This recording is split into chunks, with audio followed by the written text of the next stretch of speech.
في ارهاق عند لعيبه الاهلي، ارهاق بدني وارهاق ذهني.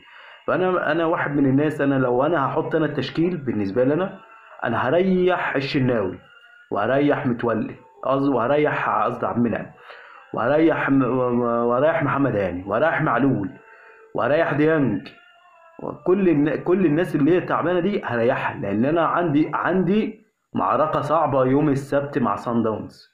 سان داونز فرقه خطر، فرقه خطر وغلبانه السنه اللي فاتت ذهاب وعوده.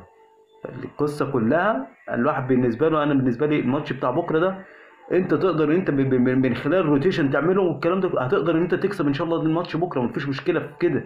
بس القصه كلها انت لو انت لعبت بنفس اللعيبه اللي هي عندها ارهاق ذهني وارهاق بدني، انت اسوان هتسبب لك مشاكل. اسوان فرقه كويسه ومعاها مدرب كويس. وطبعا هنرجع العصر، المنتشره بتاعت العصر دي، انا مش عارف لعيبه